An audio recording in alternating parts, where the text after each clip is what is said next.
سورۃ الزخرف کی آیت نمبر 15۔ الحمدللہ وکفی وسلام علی عبادہ الذین اصطفی، خصوصاً علی سید الرسل وخاتم الانبیاء وعلى آلہ واصحابہ الاتقیاء۔ اما بعد فاعوذ باللہ من الشیطان الرجیم، بسم اللہ الرحمن الرحیم۔ وجعلوا له من عباده جزءا ان الانسان لکفور مبین۔ ام اتخذ مما يخلق بنات وأصفاكم بالبنين وإذا بشر أحدهم بما ضرب للرحمن مثلا ظل وجهه مسودا وهو كظيم أفمن ينشأ في الحلية وهو في الخصام غير مبين۔ وجعل الملائكة الذين هم عباد الرحمن إناثا أشهدوا خلقهم ستكتب شهادتهم ويسألون۔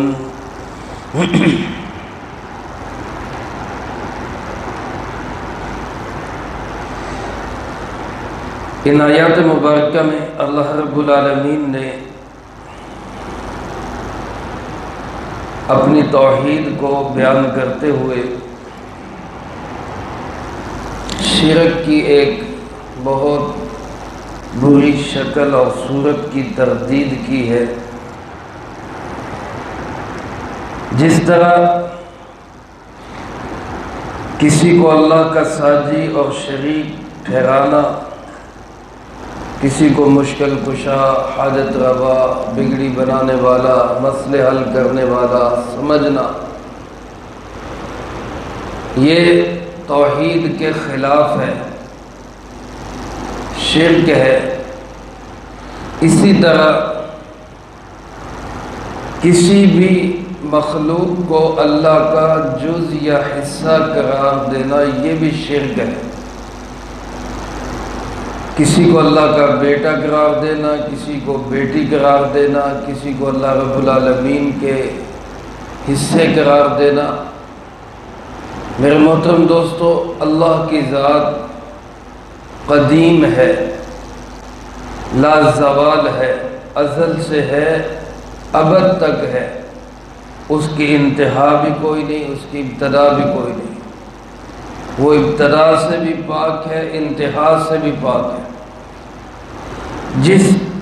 جس بھی چیز کے اجزاء ہوتے ہیں وہ چیزوں سے جڑ کے بنی ہوتی ہے، یا اس کے اجزاء ہو سکتے ہیں، وہ چیز پائیدار نہیں ہوتی، وہ ختم ہو جایا کرتی ہے، جبکہ اللہ کی ذات کبھی ختم ہونے والی ذات نہیں ہے۔ اس لیے اللہ کا کوئی جز نہیں، کوئی حصہ نہیں۔ جز سے مراد یہاں پہ اولاد ہے، کیونکہ اولاد انسان کے جسم کا جز ہوتا ہے، اس کا حصہ ہوتا ہے۔ اور جس چیز کے حصے ہوتے ہیں، جو چیز مرکب ہوتی ہے، جو چیزوں کو جوڑ کے بنی ہوتی ہے، وہ اپنے اجزاء کی محتاج ہوتی ہے۔ والد جو ہے اپنی اولاد کا محتاج ہوتا ہے، اولاد اپنے والد کی محتاج ہے۔ دونوں کو اللہ رب العالمین نے ایک دوسرے کا محتاج بنایا ہے، لیکن خود اللہ کی ذات وہ کسی بھی قسم کی محتاجگی سے پاک ہے۔ اللہ کسی کا محتاج نہیں ہے۔ اللہ الصمد، اللہ بے نیاز ہے۔ بے نیاز کہتے ہیں اس ذات کو سارے جس کے محتاج ہوں اور وہ کسی کا محتاج نہ ہو۔ پوری کائنات کا ہر بندہ، ہر مخلوق، ہر چیز جو بھی اللہ نے پیدا کی ہوئی ہے، یہ سب محتاج ہے کس کی؟ اللہ رب العالمین۔ اور اللہ رب العالمین اپنی کسی بھی مخلوق کے محتاج نہیں ہے۔ تو اللہ پاک فرماتے ہیں کہ ان لوگوں نے وَجَعَلُوا لَهُ مِنْ عِبَادِهِ جُزْءًا، انہوں نے اللہ کے بندوں میں سے ہی کچھ بندوں کو اللہ کا جز بنا دیا، اللہ کا حصہ بنا دیا۔ یہاں جز سے مراد اولاد ہے۔ تو کسی بھی انسان کو، کسی بھی فرشتے کو، کسی بھی جن کو اللہ رب العالمین کی جسمانیت کا حصہ قرار دینا، اللہ کا جز قرار دینا، یہ شرک کی بدترین صورت ہے۔ اللہ ہم سب کو اس صورت سے محفوظ رکھے۔ تو فرمایا کہ انہوں نے اللہ کے بندوں میں سے ہی، اللہ کے پیدا کیے ہوئے میں سے ہی کچھ کو اللہ کا جز بنا دیا۔ عیسائیوں نے یہ عقیدہ بنا لیا کہ حضرت عیسیٰ علیہ السلام اللہ کے بیٹے ہیں۔ یہودیوں نے یہ عقیدہ بنا لیا کہ حضرت عزیر علیہ السلام اللہ کے بیٹے ہیں۔ وقالت الیہود عزیر ابن اللہ وقالت النصارى المسیح ابن اللہ، قرآن کریم نے یہ بتایا۔ اور مشرکین عرب نے، مکے والوں نے ایک قدم اور آگے بڑھایا اور کیا کہنے لگے کہ یہ جتنے فرشتے ہیں یہ سارے اللہ کی بیٹیاں ہیں۔ الملائکۃ بنات اللہ، فرشتے سارے اللہ کی بیٹیاں ہیں۔ اور جب کسی نے ان سے کہا کہ بھئی بیٹیاں یہ ہیں تو مائیں کون ہیں، اللہ کی بیویاں کون ہیں، تو عقیدہ گھڑ لیا، تراش لیا، بنا لیا کہ جننیاں جتنی ہیں یہ ساری اللہ کی بیویاں ہیں۔ نعوذ باللہ من ذالک۔ تو اللہ پاک ارشاد فرماتے ہیں ان الانسان، کوئی شک نہیں کہ یہ انسان لکفور مبین، بڑا کھلا ناشکرا ہے۔ کفور کہتے ہیں کافر سے بھی اگلے درجے کو، مبالغے کا صیغہ ہے۔ کافر نہ شکرا نہ قدرا، اسی طرح فرمائے کفور بڑا نہ شکرا بڑا نہ قدرا، اور مبین کھلم کھلا اللہ کی ناشکری اور ناقدری کرنے والا۔ جیسا کہ دوسری جگہ ارشاد فرمائے وما قدر اللہ حق قدری، جیسے اللہ کی قدر اور اللہ کا ایک مرتبہ اور مقام پہچاننا چاہیے تھا، ویسے تم لوگوں نے اللہ کا مقام پہچانا نہیں۔ تو اللہ پاک ارشاد فرماتے کہ ذرا سوچو تو صحیح کہ ایک طرف بیٹے ہیں، ایک طرف بیٹیاں ہیں، دونوں ہی اللہ کی نعمت ہے، دونوں ہی اللہ رب العالمین کی طرف سے ایک بہار ہے۔ بیٹا بھی اللہ کی بہت بڑی نعمت ہے، بیٹی بھی اللہ کی بہت بڑی رحمت ہے۔ لیکن خود مشرکین عرب کا اپنا رویہ کیا تھا، ان کا اپنا کلچر کیا بنایا ہوا تھا انہوں نے، کہ وہ بیٹیوں کو ناپسند کرتے تھے، اپنے لیے بیٹیوں کو ناپسند کرتے تھے۔ لکھا امام جاہد رحمۃ اللہ علیہ نے کہ بعض اوقات کسی کے گھر میں بیٹی پیدا ہو جاتی تو وہ اہل خانہ، صاحب خانہ جو ہے، وہ مرد جو ہے وہ گھر ہی چھوڑ کے بھاگ جاتا، گھر ہی چھوڑ کے چلا جاتا کہ میرے گھر میں بیٹی پیدا ہو گئی۔ جہالت کی انتہا تھی۔ ایسے ہی کسی کے ہاں ایک بیٹی پیدا ہوئی، وہ گھر چھوڑ کے چلا گیا، تو اس کی بیوی نے چند اشعار کہے جن کا مفہوم کچھ یوں بنتا ہے کہ اس کا باپ گھر چھوڑ کے چلا گیا، پتہ نہیں کہاں جا کے رات گزارتا ہے، کہاں اس نے ٹھکانہ بنا لیا۔ تو کیا وہ یہ سمجھتا ہے کہ یہ بیٹیاں پیدا کرنا یہ ہمارے ہاتھ میں ہے، ہمارے اختیار میں ہے؟ یہ بیٹیاں یا بیٹے دینا یہ تو کس کا اختیار ہے؟ تو اللہ کا اختیار ہے۔ اس میں عورت کا کیا قصور ہے؟ اور پھر اس نے اگلا جملہ بڑا عجیب یہ کہا اپنے اشعار میں کہ ہم تو کھیت ہیں، اور کھیت میں تو جیسا بیج ڈالو گے ویسا پھل نکلے گا۔ اگر بیٹی کے پیدا ہونے کا قصوروار ہے کوئی تو وہ تو مرد ہے، اگر کسی کو قصوروار ٹھہرانا چاہیے، ورنہ تو قصوروار نہیں۔ یہ تو رحمت ہے، اور یہ اللہ کی طرف سے انتخاب ہوتا ہے اور عنایت ہوتا ہے۔ لیکن بالفرض اگر یہ کہا جائے کہ اس میں کسی کا دخل ہے تو وہ تو دخل بیج ڈالنے والے کا ہے، کھیت کا تو کوئی قصور نہیں۔